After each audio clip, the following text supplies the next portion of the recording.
నమస్తే, welcome to Andhraprabha. నేను విద్య.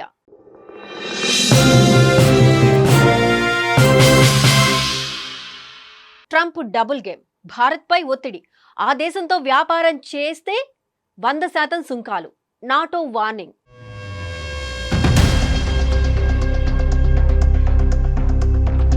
అగ్ర రాజ్యాధినేతకు డబుల్ గేమ్స్ ఆడటం కొత్తేమీ కాదు. ఓవైపు ఫ్రెండ్లీగా ఉంటూనే మరోవైపు విషాన్ని కక్కడం బాగా అలవాటు. ఇక భారత్ విషయంలో అయితే ట్రంప్ వైఖరి మొదటి నుంచి ఇలానే ఉంది. ఇప్పుడు నాటోను ఓ ఆయుధంగా చేసుకున్న ట్రంప్ భారత్ను మరోసారి ఇరకాటంలోకి నెట్టే ప్రయత్నాలు చేయడం గమనార్హం. ఈ క్రమంలోనే భారత్కు నాటో వార్నింగ్ ఇచ్చింది. నాటో చీఫ్ మార్క్ భారత్కు వార్నింగ్ ఇచ్చారు. రష్యాతో వ్యాపారం చేస్తున్న దేశాలు ఖచ్చితంగా ఇబ్బందులను ఎదుర్కోవాల్సి వస్తుందని అన్నారు. ఈ నేపథ్యంలోనే భారత్తో పాటు బ్రెజిల్, చైనా దేశాలు రష్యాతో ఎలాంటి వ్యాపారం చేయొద్దని సూచించారు. ఒకవేళ తమ హెచ్చరికలు బేఖాతరు చేస్తే వ్యాపారాన్ని కొనసాగిస్తే 100% సుంకాలు విధిస్తామని స్పష్టం చేశారు.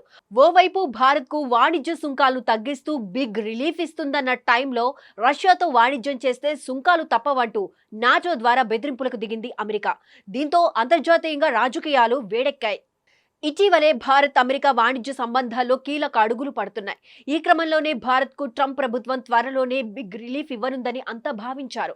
భారత్ ఉత్పత్తులపై అమెరికా విధించే సుంకాలను ప్రతిపాదిత 26% నుంచి 20%కి తగ్గించనున్నట్లు పలు ఊహాగానాలు కూడా వచ్చాయి. ఈ నెలలోనే దీనిపై అధికారిక ప్రకటన వస్తుందని ఆశగా ఎదురుచూస్తూ ఉండగా ట్రంప్ మరో గేమ్ను స్టార్ట్ చేశారని తెలుస్తోంది.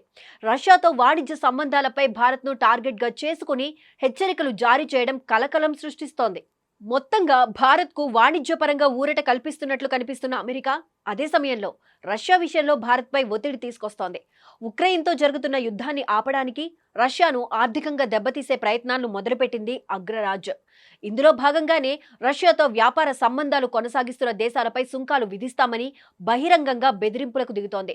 భారత్ సహా చైనా, బ్రెజిల్ వంటి దేశాలు రష్యాతో బిజినెస్ కొనసాగిస్తే తీవ్ర పరిణామాలు ఎదుర్కోవాల్సి వస్తుందని నాటో ద్వారా హెచ్చరించింది. ఉక్రెయిన్కు ట్రంప్ కొత్త ఆయుధ ప్యాకేజీని ప్రకటించిన మరుసటి రోజే రష్యా ఎగుమతుల్ని కొనుగోలు చేసే వారిపై 100% వరకు భారీ సుంకాలు విధిస్తామని బెదిరించడం గమనార్హం.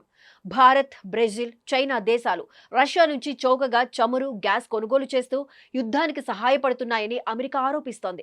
ఎందుకంటే ఉక్రెయిన్తో యుద్ధం మొదలైనప్పటి నుండి రష్యా నుంచి చమురును కొనుగోలు చేస్తున్నది ఈ 3 ప్రధాన దేశాలే. 2025 వరకు రష్యా నుంచి చైనా 47%, భారత్ 38% చమురును కొనుగోలు చేస్తోంది. అంటే చైనా రష్యాకు అతిపెద్ద చమురు కొనుగోలుదారు, ఆ తరువాత భారత్. ఇక ఇదే విషయంలో కొన్ని రోజుల కిందట అమెరికా సెనేటర్ లిండ్సే గ్రాహం కూడా 500% టారిఫ్ విధించే అవకాశం ఉందంటూ హెచ్చరికలు జారీ చేసిన సంగతి తెలిసిందే. అయితే ఇక్కడ భారత్పై సుంకాలు విధించడం తమ ప్రధాన ఉద్దేశం కాదని తెలిపారు. తమ లక్ష్యం కేవలం రష్యాను శాంతి ఒప్పందం వరకు తీసుకురావడమేనని తేల్చి చెప్పారు. అందుకోసం భారత్, చైనా, బ్రెజిల్ సహాయం చేయాలని అన్నారు. అంతేకాదు ఇటీవలే ట్రంప్ రష్యాల కాల్పుల విరమణ ఒప్పందానికి ముందుకు రావాలంటూ 50 రోజుల టైం ఇచ్చారు. లేని పక్షంలో తాము రష్యాపై ద్వితీయ సుంకాలను విధిస్తామని వార్నింగ్ ఇచ్చారు. మరి తాజా నాటో హెచ్చరికల నేపథ్యంలో ఈ 3 దేశాధినేతలు ఏ విధంగా స్పందిస్తారో అనేది వేచి చూడాల్సి ఉంది.